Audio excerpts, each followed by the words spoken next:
Alright, today we got a new President George. This one's going down to Florida. Here it is. Just going to verify that power is 4 watts on AM and FM, which they normally aren't. I do give you just a touch more AM modulation percentage. Give you maybe just a little cleaner output on sideband if at all possible, but a lot of times these come really good already. And check the FM deviation and make sure it's at least 2 kilohertz where it should be for the maximum that's allowed for a type accepted radio, which is a CB radio. So let's get this one squared away and get it sending off to the customer later today. One thing about President is they write a very good detailed instruction manual, and I recommend anyone that's new to these type of radios to really read through it. And I would include myself in that, although I'm not new to them as far as using all the features and capabilities of them. There are a few things that I still have to reference because I don't use one of these on a daily basis, although looking back at some of my older CBs that I have here, to be honest, I probably would prefer to use this one over those, which I don't use really any of those either, but it's just my sheer, what is the word I'm looking for, like,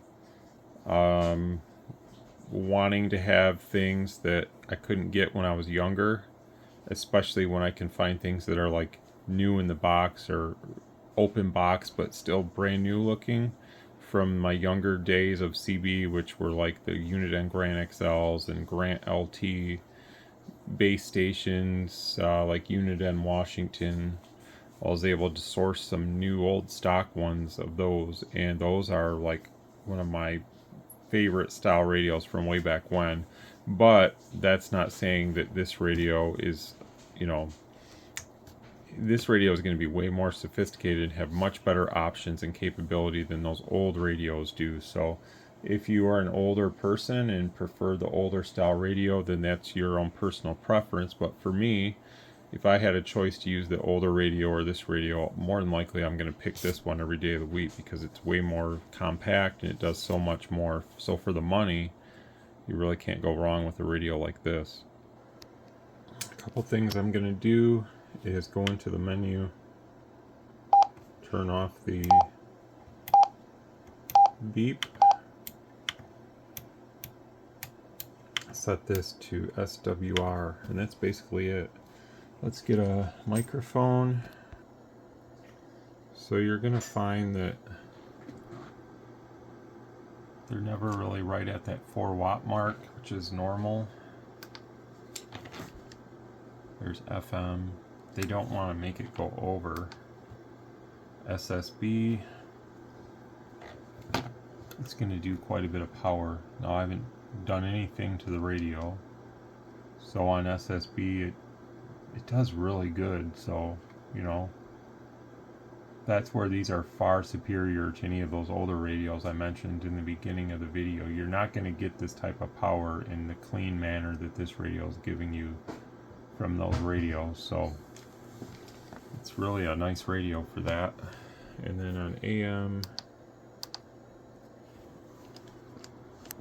so on AM with our voice, it's somewhere 10 to 15, maybe 16, sometimes a little higher, it still does really good. So just hooking this radio up out of the box for someone that wouldn't really want anything special done, they probably wouldn't have any problem talking to locals on the CB, and eventually the skip will die out on CB in the next probably 5 years or so, which I'm not really looking forward to that, but it's just the way it works.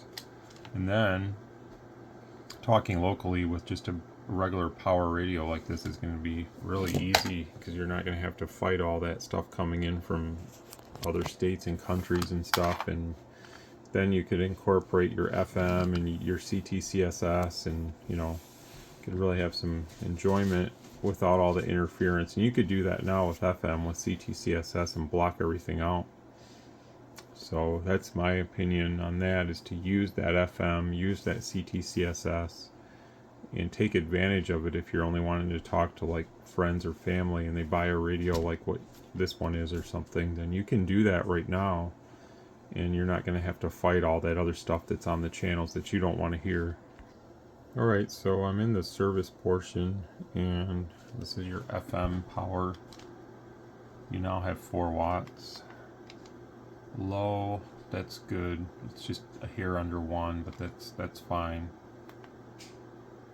Now we're going to test the FM modulation. I'm assuming it's going to be a little lower than 2. So the FM modulation, or deviation as they call it, it's really close to 2. So I'm just going to give that just a little boost. It's not going to be a huge boost or anything, but I'm going to make it about 2.1. So we have to consider there could be some line loss in the signal, and you know, the equipment may not be like, you know, scientifically exactly precise, but it's very close. So that's why going over a little bit isn't really a bad thing. It's not going to hurt anything. You know, you're not going to get in any trouble or anything like that by using it like that. It's just more or less for compliance. As things age, sometimes tolerances change and stuff like that, so it's not going to hurt nothing. I will set the AM power and stuff. Get that all set up here. It should be 4 watts. And it's about 3.55, so that's okay. We'll make that 4, or right around there. So this radio is right at just about 4. You can't go any more than that. So 3.99 is close enough in my book. So we gain maybe a half a watt, which really doesn't make a huge difference. But since it should be at 4, now it is at 4. 1 watt down low is perfectly fine. We'll test the modulation levels on AM. About 95% would be about right. And let's see, scale. So it's about 85% right now, which is, yeah, I'd say that's pretty low. It's a little bit better there. This radio is a real breath of fresh air versus that last one that I just tested. You know, based on how it tests on the equipment and stuff, and what it ends up doing. So that's all. That's outstanding right there. That's how a radio should work. So you definitely get good quality transmission with this radio. And then we're going to look at the modulation now on the high power, which is your 4 watt carrier. You have a different adjustment for each one. See, it's flashing 4, so it's again about 84%. So I can make that just a little bit better.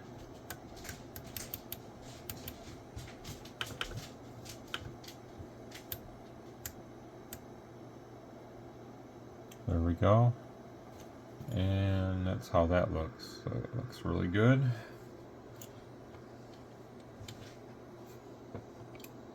Let's check the frequency on this radio. I forgot to do that. Let's just see where it's at. We'll go down to 1 kilohertz.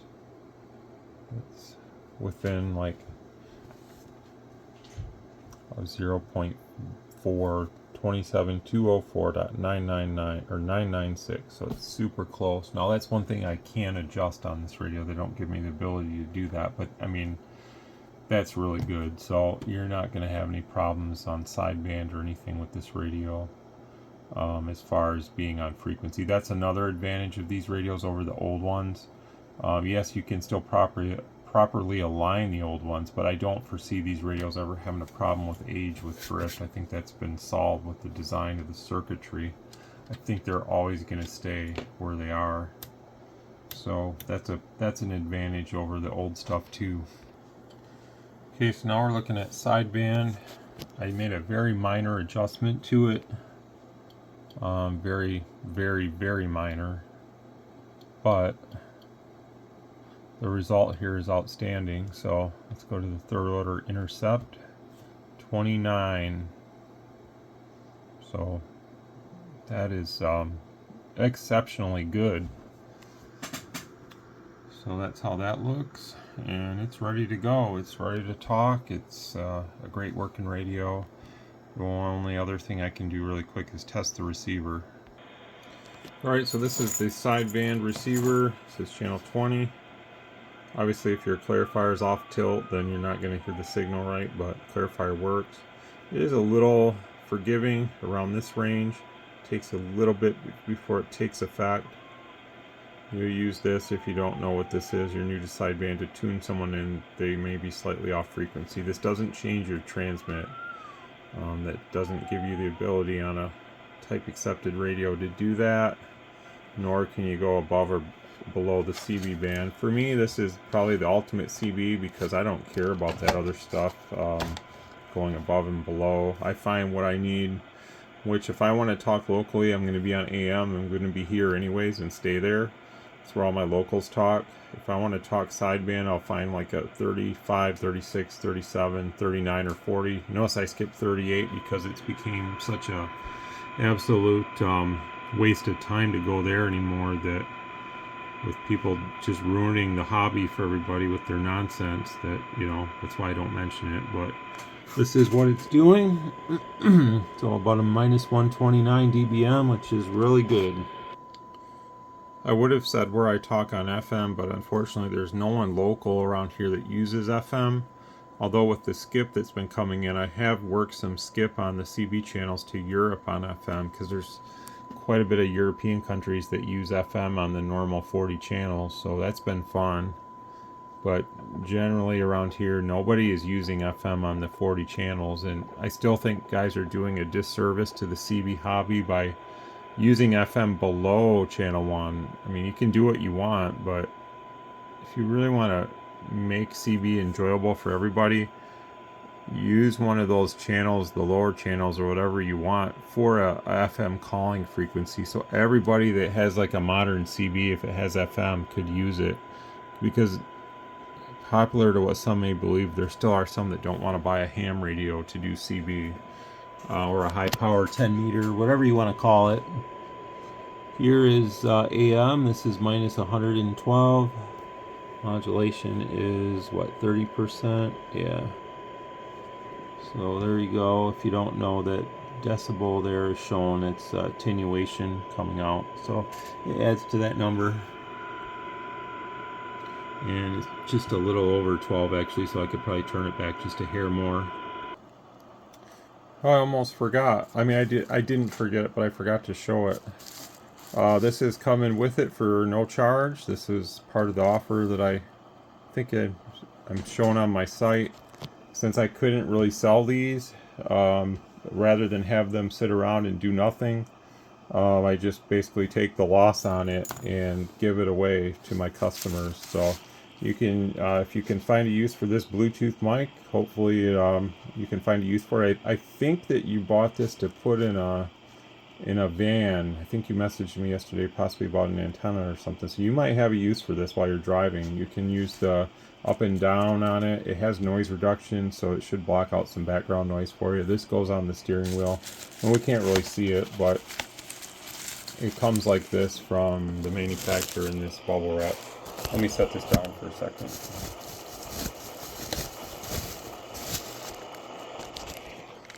So there you have it. That goes on the steering wheel. This plugs into the mic socket of the radio. I believe you just leave it in electret setting for that. If you ever get a different mic for it, other than the President, like if you were to get the Digi mic, which I don't have any of those in stock anymore right now, I'm out of those. Something else, let's say it's just a basic a static power mic, or something else that's not a President made mic or something like that, just go into the menu here and you'll find it here somewhere. It's going to be like mic type right here. Switch this from this to this. Now if you leave it in this and you go to use the mic that comes with the radio, which yours is still new in the box, I don't use customer mics, You're not going to want to leave it in DY because you won't have any sound out of this mic, so you're going to want to switch that back. But just for any other mic, you're going to want to switch it to DY. They make adapters for this that I can sell. I'm getting low, but I still have some. It's called the Delta Force adapter that plugs in and it transitions this to like a standardized 4-pin, which a lot of other CBs take. Anything that you would use with that, just switch that to DY. It doesn't matter if the mic is actually a electret condenser in itself because it's powered. You don't need to try to power it from the radio. But that's my advice. I'm going to leave it in electret because probably you're either going to use this mic or this mic that I'm including. So thanks a lot, Elena, and hope you enjoy the new CB, and all the best, 73.